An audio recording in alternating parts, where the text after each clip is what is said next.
Hello, good morning बच्चों। आज हम लोग इसका जो फर्स्ट पार्ट है, दो पार्ट होते हैं इसमें, काव्य और गद्य। ठीक है, काव्य गद्य आपको पता है। अर्पिता,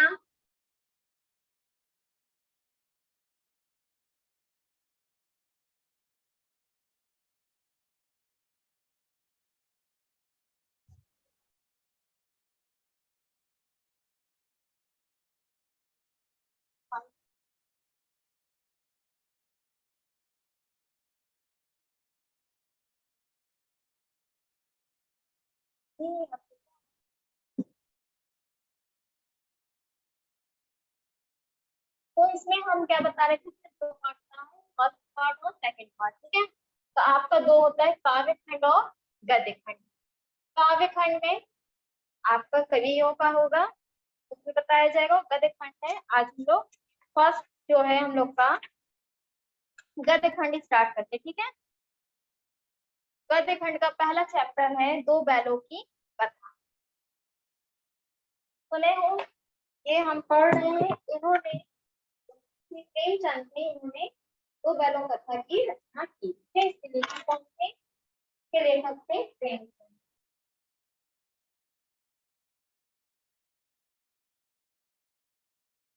प्रेमचंद इनके लेखक। इनका जन्म कब हुआ था? इनका जन्म हुआ था बनारस के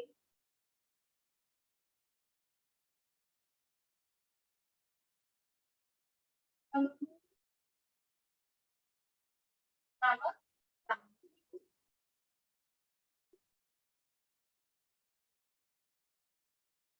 सन 1800।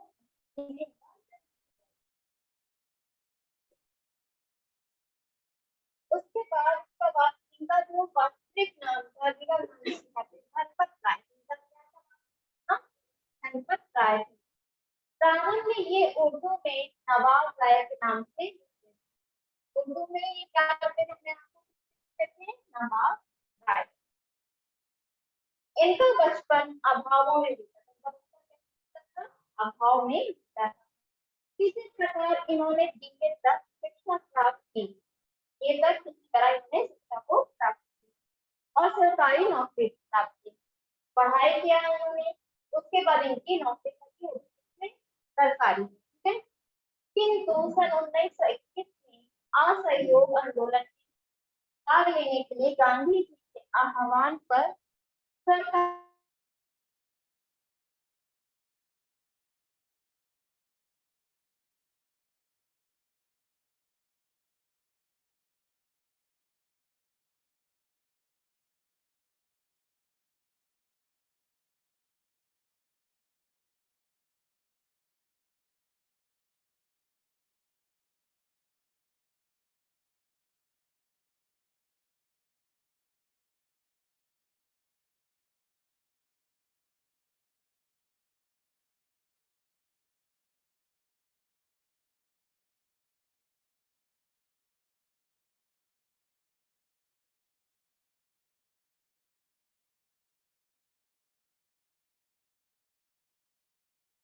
तो क्या हुआ था उसके बाद?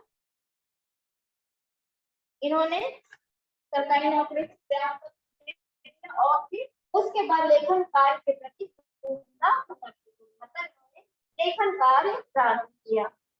सन 1936 का निधन हुआ। कितने में?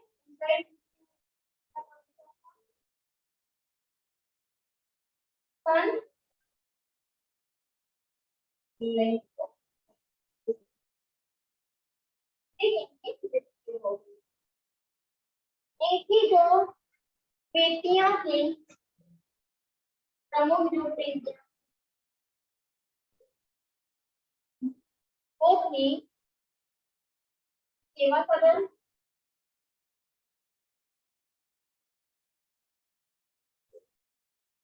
रंगभूमि,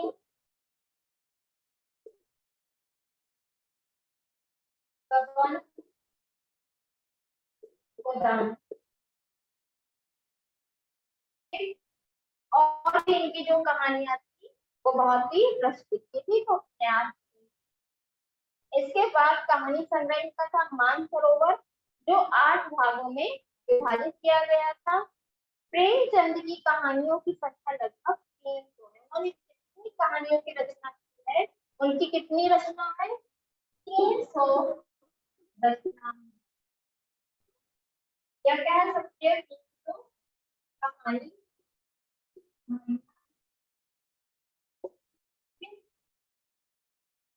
उनकी सभी कहानियां मानसरोवर के 8 भागों में संकलित है। मतलब ये जो 300 कहानियां हैं वो मानसरोवर है, उसके मतलब कहानी का नाम मानसरोवर, उसके 8 भागों में संकलित है, मतलब उसके 8 भागों में लिखा गया है। इस कहानियों के अनेक संकलन अनेक नामों से निर्मित किए गए हैं, जैसे प्रेम पचीसी, सप्त सरोज, प्रेम प्रतिज्ञा, प्रेम रसूल आदि। ये सब में क्या है, इनकी कृतियां लिखी गई हैं, कहानियां। फिर संपादन इनका क्या, कौन सा संपादन था? हंस, जागरण और माधुरी इनके संपादन थे। निबंध और संकलन, कुछ विचार, विविध प्रसंग। और नाटक क्या था? करबला और प्रेम की बेटी। इनकी साहित्यिक विशेषताएं क्या है? मुंशी प्रेमचंद हिंदी गद्य के कथा सम्राट कहे जाते थे। इन्हें क्या कहा जाता था, किस नाम से इनको जाना जाता था? इनको प्रेमचंद को हिंदी गद्य के सम्राट कहे जाते थे, मतलब राजा। उनकी रचनाओं में देश प्रेम एवं राष्ट्रीयता का स्वर विद्यमान है, इसलिए उर्दू में लिखे कहानी संग्रह खोजे वतन को अंग्रेज सरकार ने जब्त कर लिया था। इसके बाद ये हिंदी में खदर नाम प्रेमचंद से लिखने लगे, और बाद में यही नाम विख्यात हो गया। मतलब ये कई नाम थे, लेकिन फिर बाद में इन्होंने क्या किया, प्रेमचंद के नाम से लिखा, और यही इनके नाम आगे भी चल के फेमस हो गया। प्रेमचंद साहित्य को सामाजिक परिवर्तन का सशक्त माध्यम मानते थे। किसानों और मजदूरों को दयनीय स्थिति एवं उनके शोषण का यथार्थ चित्र उन्होंने प्रेमाश्रम एवं गोदान जैसे उपन्यासों में अंकित किया। इन्होंने क्या किया? इन्होंने किसानों और किसको, मजदूरों की जो दयनीय स्थिति, उसकी जिस तरह की स्थिति बनी हुई थी, उनके शोषण के यथार्थ चित्र भी उन्होंने प्रस्तुत किया था। गोदान को कृषक जीवन का महाकाव्य कहा जाता है। मतलब गोदान में किसकी रचना की गई? ये जो किसान होते हैं उनकी रचना की गई है। समाज में स्त्रियों की दुर्दशा, दलित का शोषण, स्वाधीनता आंदोलन जैसे विषय उनकी कहानियों और उपन्यासों में है। कहीं वे नारी के आभूषण प्रियता को अपनी कथा वस्तु बनाते हैं, तो कहीं दहेज प्रथा एवं अनमेल विवाह के दुष्परिणाम दिखाकर जनता को इसके प्रति सचेत करते हैं। छुआछूत, जाति प्रथा, ऊंच नीच की समस्या, नशाखोरी, शोषण आदि को भी इन्होंने कहानियों का विषय बनाया। ये मानव मनोविज्ञान की थी। इनकी कहानियों एवं उपन्यासों के चरित्र स्वाभाविक है, ठीक है। इनकी भाषा शैली क्या थी? मुंशी प्रेमचंद की भाषा सरल, सहज और प्रभावपूर्ण थी, मुहावरेदार भी थी। इनकी भाषा वस्तुतः आम व्यक्ति की भाषा है। इनकी जो भाषा थी वो आम जनता जो जिस तरह से बोलती थी उसी तरह इनकी भी बोलती। बड़ी से बड़ी बात को सरल भाषा में कह देना उनके लेखन की प्रमुख विशेषता थी। मतलब कि उनके लिए क्या थी कि हम कहते नहीं बड़ी से बड़ी बात है तो बहुत ज्यादा उसमें लाइनों में लिखते हैं। ये क्या करते थे, जितनी बड़ी बात रहती थी वो उसको छोटे भाषा में लिख के, छोटे शब्दों में लिख के अपनी बात को पूरा कह देते।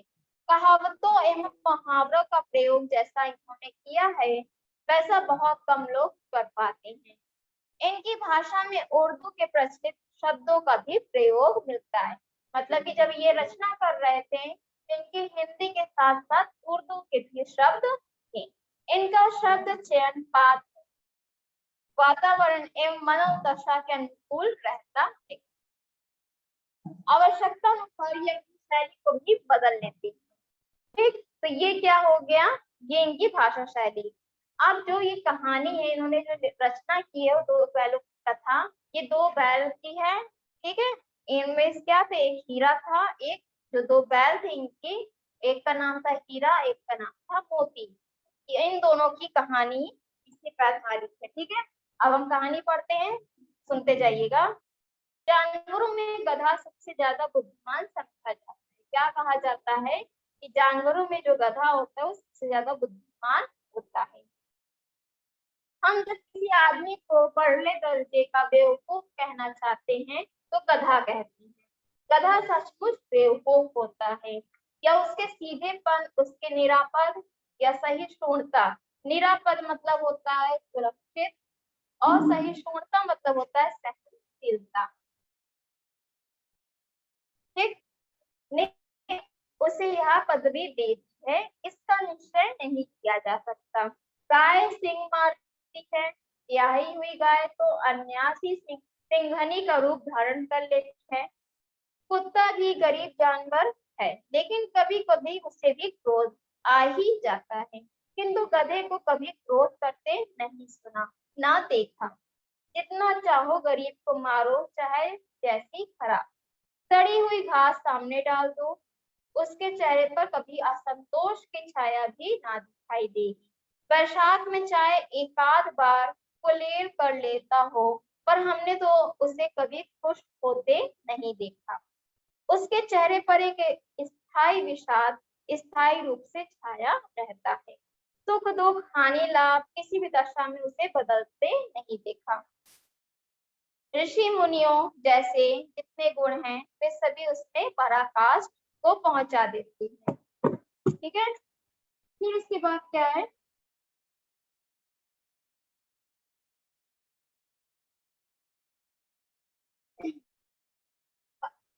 फिर यहाँ से स्टार्ट करें आपका। यहाँ पे बताया जा रहा है कि कथा क्या होता है, इधर होकर बात की जा रही है, वह बेवकूफ होता है। ठीक है, उसे जितना भी काम करा लो कभी भी वो कुछ नहीं करता है। लेकिन गधे का एक छोटा भाई और भी है, जो उससे कम ही गधा है, और वह है बैल। गधा का छोटा भाई कौन है, बैल। यहाँ पे बताया गया है जिस अर्थ में हम गधे का प्रयोग करते हैं, कुछ उसी में मिलते जुलते अर्थ में कछिया के ताऊ का भी प्रयोग करते हैं। कुछ लोग बैल को शायद बेवकूफों में सर्वश्रेष्ठ कहेंगे, मगर हमारा विचार ऐसा नहीं। यहाँ पे बताया जा रहा है कि कुछ लोग कहते हैं बैल बहुत ही बेवकूफ टाइप का होता है, लेकिन यहाँ पे ऐसा विचार नहीं किया गया। बैल कभी कभी मारता भी है, कभी कभी अड़ियल बैल भी देखने में आता है, और भी कई रीतियों से अपना असंतोष प्रकट कर देता है। ठीक है, अब यहाँ से कहानी स्टार्ट हो रही है। झूरी काछी के दोनों बैलों के नाम थे हीरा और मोती। यहाँ पे झूरी एक है, वो उसने दो बैल पाली थी, तो उसका क्या नाम था, एक का नाम हीरा और एक का नाम मोती। दोनों पछाई जाति के थे। पछाई मतलब होता है पालतू पशुओं की एक नस्ल। ठीक, देखने में सुंदर, काम में चौकस, डील में ऊंचे। बहुत दिनों के साथ क्या बताया गया है, बहुत दिनों के साथ रहते रहते दोनों में भाईचारा हो गया था। मतलब जो दोनों साथ रहते थे, दोनों में आपसी में क्या हो गया था, प्रेम हो गया था, भाईचारा की भावना उत्पन्न हो गई थी। दोनों आमने सामने या आस पास बैठे हुए हो, एक दूसरे से मुख भाषा में विचार विनिमय करते थे। एक दूसरे के मन की बात कैसे समझ जाता था हम नहीं जानते। मतलब कि जो हीरा मोती थे वो एक दूसरे की बात को समझ लेते थे, लेकिन वो कैसे समझते थे ये हम अंदाजा नहीं लगा सकते। अवश्य ही उनमें कोई ऐसी गुप्त शक्ति थी। मतलब कहा जा रहा है कि हो सकता है उसमें ऐसा शक्ति थी जो एक दूसरे की बात को समझते थे, जिसमें जीवों में श्रेष्ठता का दावा करने वाला मनुष्य वंचित है। मेरा बैग ऐसे लिखा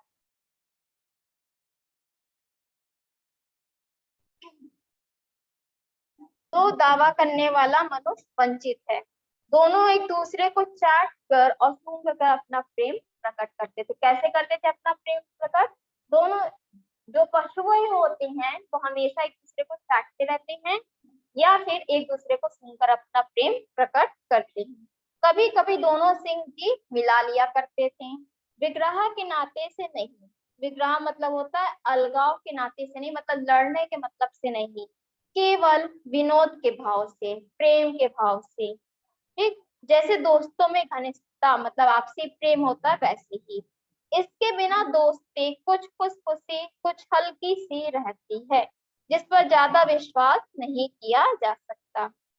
जिस वक्त ये दोनों बैल हल या गाड़ी में जोत दिए जाते और गर्दन हिला हिला कर चलते, उस वक्त एक एक की यही चेष्टा होती थी कि ज्यादा से ज्यादा गाड़ी में जोत दिए ज्यादा से ज्यादा बोझ मेरी ही गर्दन पर रहे, मतलब कि हीरा और मोती दोनों को कार में लाया जाता था, लेकिन दोनों में क्या सोच थी कि यदि किसी एक से ज्यादा काम कराया जा रहा हो तो वो सोचता था हम उस काम को करें। ठीक, दिन भर के बाद दोपहर संध्या को दोनों खुलते और एक दूसरे को अपनी थकान मिटा लिया करते थे, एक दूसरे से मतलब अपनी एक दूसरे को सिंग लड़ा कर या फिर एक दूसरे को सूंघ कर अपनी थकान मिटा लिया करते थे। नांद नांद में खली भूसा पड़ जाने के बाद दोनों साथ उठते, साथ में मुंह डालते, जो उसका उनका वो होता है जिसमें खाने का भोजन रखा जाता है उसे नाद कहा जाता है, उसमें अपना वो मुंह डालते और साथ ही बैठते। एक मुंह हटा लेते तो दूसरा भी हटा लेता था, मतलब जो खाने का उनका ओहदा था उसमें क्या करता था, अगर कोई एक खाता था तो दूसरा भी खाएगा, लेकिन जैसे ही एक हटा लेता था दूसरा भी अपने आप हटा लेता था। संयोग की बात, झूरी ने एक बार गोई, गोई का अर्थ होता है जोड़ी, जोड़ी को ससुराल भेज दिया। क्या हुआ, जो झूरी था वो सोचा कि क्यों ना दोनों बैलों को मैं अपने ससुराल भेज दूं। बैलों को क्या मालूम वे क्यों भेजे जा रहे हैं, अब उनको क्या पता था कि हम दोनों को क्यों भेजा जा रहा है। समझे मालिक ने हमें भेज दिया, क्या सोचे वो दोनों, दोनों हीरा मोती क्या सोचे कि हमें मालिक ने बेच दिया है इसलिए हम दोनों जा रहे हैं। अपनों यो बेचा जाना उन्हें अच्छा नहीं लगा, उन्हें क्या हुआ, उनको अच्छा नहीं लगा या बुरा कौन जाने। पर झूरी के साले मतलब जो उनके झूरी था उनकी जो पत्नी था उसका जो भाई था उसको साला कहा जाता है, तो जो उसका साला था वो क्या करता है, झूरी के साले गया को घर तक गोई ले जाने में दांतों पसीना आ गया, जो गया उसका नाम था। दोनों क्या कर रहे थे, दोनों को घर ले जाने तक तो उसे पसीना आ गया था, क्यों, क्योंकि वो दोनों हीरा मोती नहीं चाहते थे वहां से जाना। मारता तो दोनों सिंह नीचे करके फुंकराते। वो क्या करता था, जो उसका साला था झूरी का, वो जब दोनों को मारता था तो दोनों फुंकराते। अगर ईश्वर ने उन्हें वाणी दी होती तो झूरी से पूछते, क्या कहा है बताया जरा यहाँ पे, अगर हीरा मोती को वाणी दी जाती, मनुष्य इस तरह से बोलता है वैसे ये दोनों बोलते, तो वो पूछते किससे, अपने मालिक झूरी से कि तुम हम गरीबों को क्यों निकाल रहे हो। हीरा मोती यहाँ पे क्या पूछते हैं कि तुम हमें क्यों निकालना चाह रहे हो, हमने तो तुम्हारी सेवा करने में कोई कसर नहीं उठा रखी। वो क्या कह रहे हैं कि हमने तो कोई भी सेवा करने में आपकी कसर नहीं उठाई, अगर इतनी मेहनत से काम ना चलता था तो और काम ले लेते। वो क्या कह रहे हैं हीरा मोती, क्यों बात की जा रही है, अगर उनके पास वाणी होती तो वो क्या सोच रहे थे उस वक्त, उसकी चर्चा यहाँ पे की गई है कि वो बता रहे हैं कि अगर आपको लगता है कि हम इतना काम नहीं कर पा रहे हैं तो आप हमसे और ज्यादा काम करवा लेते हैं, हमें तो तुम्हारी चाकरी में मर जाना कबूल था, मतलब कि हमें तो आपकी सेवा में ही मर जाना मुझे कबूल था। हमने कभी दाने चारे की शिकायत नहीं की, हमने कभी भी भोजन की शिकायत नहीं की कि हमें क्या चाहिए। तुमने जो कुछ खिलाया वह सिर झुकाकर खा लिया, आपने जो कुछ भी हमें दिया मैं हम लोग ने सर झुकाकर खाया, फिर तुमने हमें इस जालिम के हाथ क्यों बेच दिया। तो यहाँ पे हीरा मोती पूछ रहे हैं कि कोई बात नहीं थी तब आपने हमें इस जालिम के हाथ क्यों बेचा। संध्या समय दोनों बैल अपने नए स्थान पर पहुंचे। शाम हुई तो क्या हुआ, शाम हुई तो उन्होंने क्या किया, अपने जहाँ पे बेचा गया था वहां पर वापस चले जाते। ठीक है, दिन भर भूखे थे वो दोनों, क्या थे, सुबह से बेचा गया था उन दोनों को, और ले जाते शाम हो गई थी, तो उन्हें भूख भी लग गई थी, तो वो दोनों भूखे थे। लेकिन जब नाद में लगाए गए तो एक ने भी उसमें मुंह ना डाला, मतलब जो आधा टाइप का होता है गायों भैंसों का बैलों का, तो जब उसमें मुंह लग मतलब चारा डाला गया, उनसे कहा गया कि खाओ, तो वो दोनों क्या किए, मुंह नहीं डाले उसमें। दिल भारी हो रहा था, दिल क्या था, बहुत ही भारी हो गया था। जिसे उन्होंने अपना घर समझा रखा था, वह आज उनसे छूट गया। वो क्या कह रहे हैं कि हीरा मोती का जो उनका घर था वो उनसे आज छूट गया। यह नया घर, नया गांव, नए आदमी उन्हें बेगानों से लगते थे। तो ये नया घर मिला था उनको, नया गांव मिला था, नए लोग थे, वो अनजाने से प्रतीत हो रहे थे। दोनों ने अपनी मूक भाषा में सलाह की। मूक मतलब बिन बोले, ठीक, बिना बोले दोनों ने अपनी मूक भाषा में सलाह की। एक दूसरे को कनखियों से देखा और लेट गए, मतलब आंखों के किनारे से वो एक दूसरे को देखे और लेट गए। जब गांव में सोता पड़ गया तो दोनों ने जोर मारकर पगहे तोड़ डाले और घर की तरफ चले। क्या हुआ, वो दोनों ने इशारा करके लेट गए। लोगों को लगा कि जब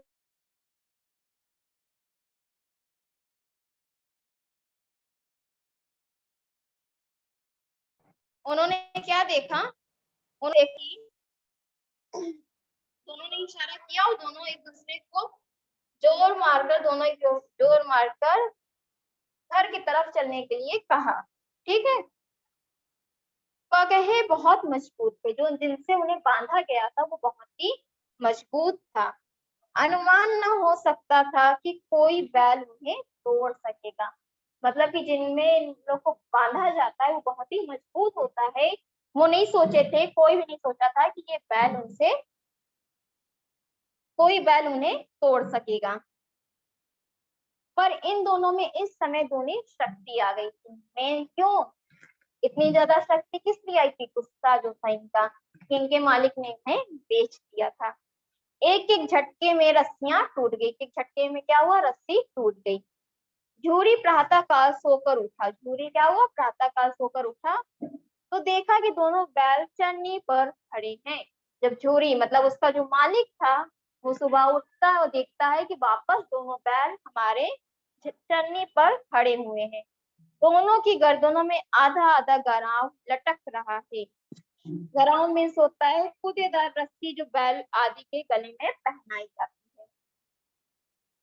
घुटने तक पांव कीचड़ से भरे, मतलब देखा कि घुटने तक जो पैर है उनके कीचड़ से भरे हुए हैं। और दोनों की आंखों में विद्रोह में स्नेह झलकता है, मतलब दोनों की आंखों में कैसा विद्रोह है कि मुझे क्यों बेचे थे। झूरी बैलों को देखकर स्नेह से गदगद हो गया। झूरी जब देखता है दोनों को तो खुशी से झूम उठता है, दौड़ कर उन्हें गले लगा लेता है। झूरी हीरा मोती को क्या करता है, गले लगा लेता है। प्रेमालिंगन और चुंबन का वह दृश्य बड़ा ही मनोहर था। घर और गांव के लड़के जमा हो गए, जो और भी जो लोग थे वहां पर इकट्ठा हो गए कि हीरा मोती वापस आ गए, और तालियां बजा बजा कर उनका स्वागत करने लगे।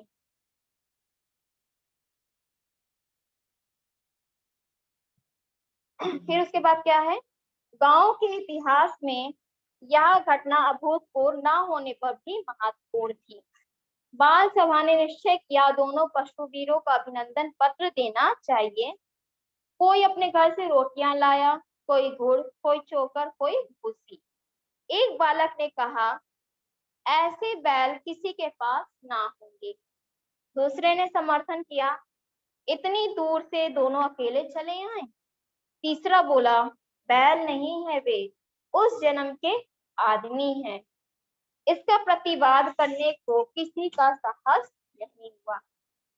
प्रतिवाद मतलब होता है विद्रोह, ठीक है, विरोध करने का किसी को भी साहस नहीं हुआ। झूरी की स्त्री ने बैलों को द्वार पर देखा, जो झूरी की पत्नी थी वो दोनों बैलों को क्या करती है, द्वार मतलब जो उसका चौखट है उस पे देखती है। तो जल उठी, बोली, कैसे नमक हराम बैल हैं, कि एक दिन वहां काम किया भाग खड़े हुए। क्या बोलती है उसकी पत्नी? कहती है एक दिन भी ये बाहर गए और वापस वहीं पे चलेंगे। झूरी अपनी बैलों पर यह आक्षेप ना कर सका। मतलब कि उस पे झूरी क्या कर रहा था, गुस्सा कर रहा था कि मेरी पत्नी किस तरह से बोल रही है। नमक हराम क्यों है? चारा दाना ना दिया होगा तो क्या करती? झूरी ने क्या कहा कि उसने चारा दाना नहीं दिया होगा तो हमारी बैल क्या करती? स्त्री ने रौब से के साथ कहा, मतलब कि गुस्से के साथ कहा, बस तुम ही तो बैलों को खिलाना जानते हो। क्या कहती है कि बस तुम ही तो जानते हो बैलों को कैसे खिलाया जाता है, और सभी पानी पिला पिला कर रखते हैं। झूरी ने चिढ़ाया, चारा मिलता तो क्यों भागते? स्त्री चिढ़ी, गुस्सा हुई। भागे इसलिए कि वे लोग जैसे तुम बुद्धुओं की तरह बैलों को सहलाते नहीं खिलाते हो, तो लगड़ लगड़ के जोतते भी हैं। ये दोनों ठहरे कामचोर, भाग निकले। अब देखो कहाँ से खली और चौकर मिलता है, सूखे भूसे के सिवा कुछ ना दूंगी, खाए चाहे मरे। वो कहती है कि कुछ भी इसे नहीं दूंगी, चाहे ये खाए चाहे ये मरे। वही हुआ, मजूर को कड़ी ताकती कर दी गई और बैलों को खाली सूखा भूसा दिया गया। बैलों ने नाद में मुंह डाला तो फीका फीका, ना कोई चिकनाहट ना कोई रस। क्या खाएं? आशा भरी आंखों से द्वार की ओर ताकने लगे। झूरी ने मजूर से कहा, थोड़ी सी खली क्यों नहीं डाल देते, मालकिन मुझे मार डालेगी। वो डरता था अपनी मालकिन से। वो कहता था नहीं, अगर मैं डाला तो मुझे मालकिन मार देगी। चुरा कर डाल दो। झूरी कहता चुरा कर डाल दो। ना दादा, पीछे से कोई देख लिया तो।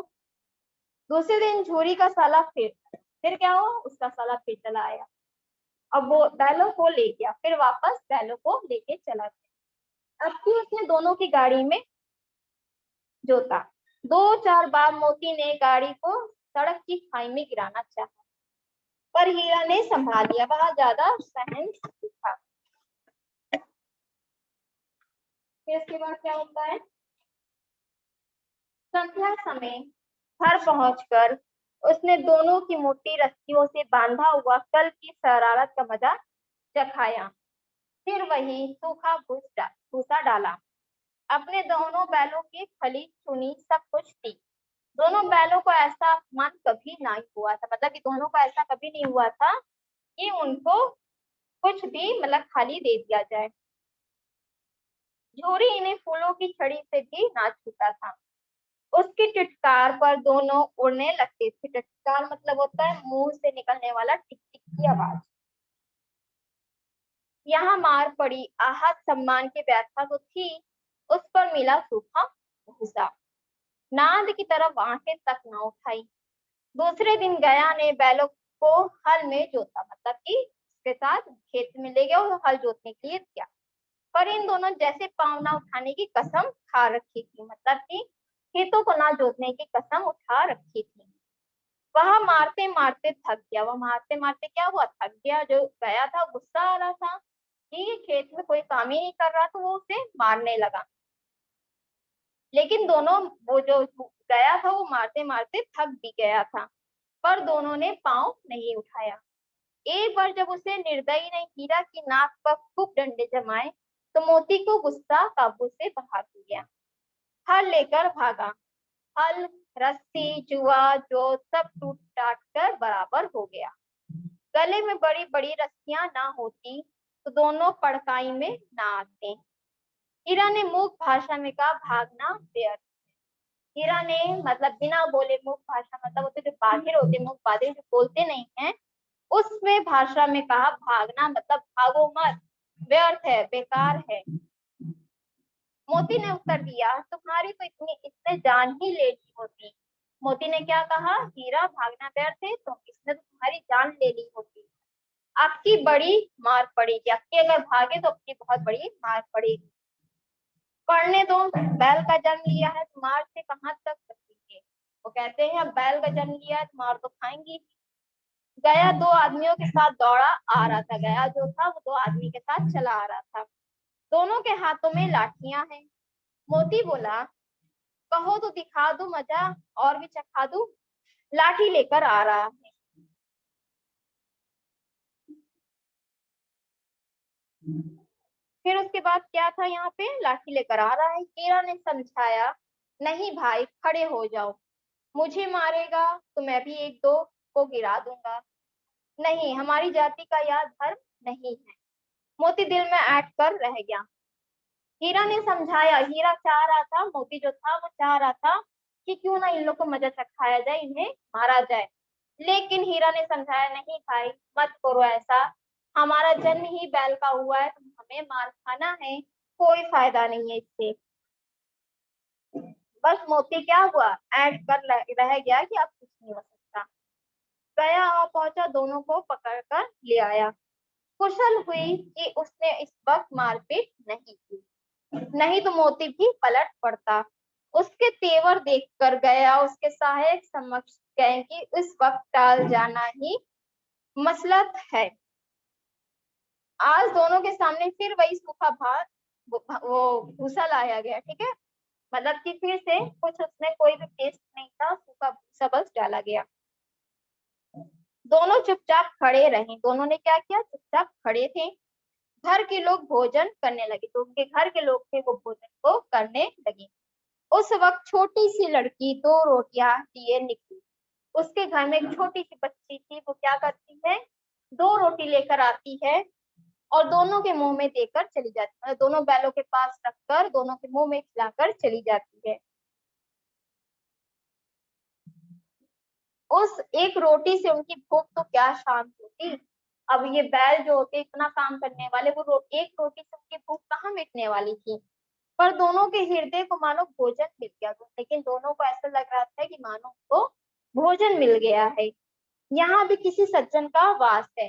दोनों बैल आपस में बात करते हैं कि यहाँ पे भी किसी भले आदमी का वास है।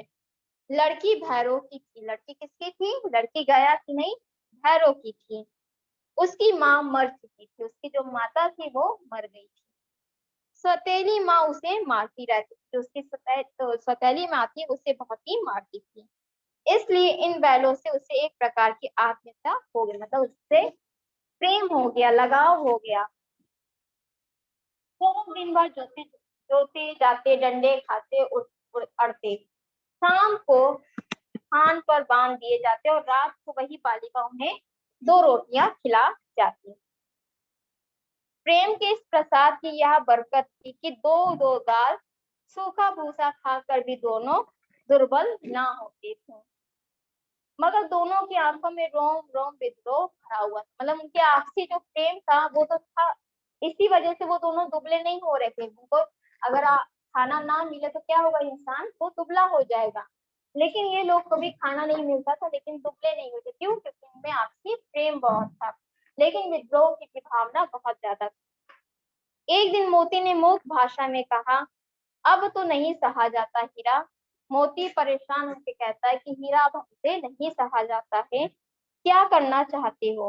वो कहता है, क्या करना चाहते हो, आगे का क्या सोचे हो। एक आध को सींगों पर उठाकर फेंक दूं, वो कहता है एक आध को फेंक दूं सींगों से उठाकर, लेकिन जानते हो वह प्यारी लड़की जो हमें रोटियां खिलाती है उसी की लड़की है। वो कहता है लेकिन ठीक है, लेकिन जो हमें रोटी देती है वो उसी की लड़की है, जो इस घर की मालिक है, जो इस घर का मालिक है वो उसकी बच्ची थी। यह बेचारी अनाथ हो जाएगी। वो कहता है अगर मैं सिंगों से इसको उठाकर फेंक दूं तो वो मर जाएगा और वो लड़की फिर से क्या हो जाएगी, अनाथ हो जाएगी। तो मालकिन को ना फेंक दूं, वो कहता क्यों ना मालकिन को फेंक दूं, सतेरी जो माँ थी उसकी, वही तो उस लड़की को मारती है, वही तो उससे मारती है। लेकिन औरत जात पर सिंह चलाना मना है, वो आप भूले जाते हो। वो कहता है या भूल जाते हो कि औरत पे सिंह नहीं चलाना चाहिए। तुम तो किसी तरह निकलने ही नहीं देते। हीरा कहता है तुम तो किसी तरह भी हमको निकलने नहीं देते हो, हर जगह कोई ना कोई शर्त लगा ही देते हो। बताओ, तुड़ा कर भाग जाए, मतलब तोड़ कर भाग जाया जाए। हाँ, यहाँ मैं स्वीकार करता हूँ, हाँ ये राय जो तुम्हारी हो उसे मैं स्वीकार करता हूँ, लेकिन इतनी मोटी रस्सी टूटेगी कैसे। वो कहता है इतनी मोटी रस्सी है वो टूटेगी कैसे, इसका एक उपाय है। वो कहता है इसका एक उपाय है, पहले रस्सी को थोड़ा सा चबा लो। वो कहता है इसकी एक उपाय क्या है, पहले रस्सी को चबा लो, फिर एक झटके में जाती है, फिर एक झटके में क्या हो जाती, टूट जाती है। रात को जब बालिका रोटियां खिलाकर चली जाएगी, वो कहेगी, कह रहा था कि जब जब लड़की आएगी, बच्ची आएगी, हम लोग को रोटी देगी और खिलाकर चली जाएगी। दोनों रस्सियां चबाने लगे थे, तो मोटी रस्सी में मुंह में ना दी। जो मोटी, अब उन लोग को किससे, बहुत ही मोटी मोटी रस्सी से बांधा जाता था, तो कह रहे थे मोटी रस्सी मुंह में ना आती। बेचारे बार बार जोर जोर कर लगड़ रहे थे। फिर उसके बाद आगे जो होता है वो हम लोग नेक्स्ट पढ़ेंगे, ठीक है। यहाँ तक क्या बताया गया था, हीरा मोती थे, झूरी के थे, दोनों बैल किसके थे, झूरी थे। हीरा मोती के जो मालिक थे उनका नाम झूरी था, ठीक है। उनका जो एक साला था, गया नाम था, वो उन्हें अपने ससुराल, अपने घर ले जाता है। झूरी का जो ससुराल था वहां पर ले जाता है। दोनों को बिल्कुल भी घास, अच्छा खाना नहीं मिलता है, सूखा घास मिलता है। वो दोनों बस रह जाते सूखा घास खाकर, और उन पर क्या होता है, अत्याचार होता है। उनसे काम ज्यादा करवाया जाता है, लेकिन समय पर भोजन ही नहीं किया जाता है। वहीं पर एक भैरव की लड़की थी, छोटी लड़की थी, और वो क्या करती थी, उन दोनों को हमेशा रोटी खिलाती थी। फिर ये दोनों का विद्रोह होने लगा। उन्होंने सोचा कि एक दिन हम लोग रस्सी तोड़कर भागा जाएगा। अब कैसे उन लोग भागेंगे, ये आगे हम लोग पढ़ा जाएगा, ठीक है। Thank you class.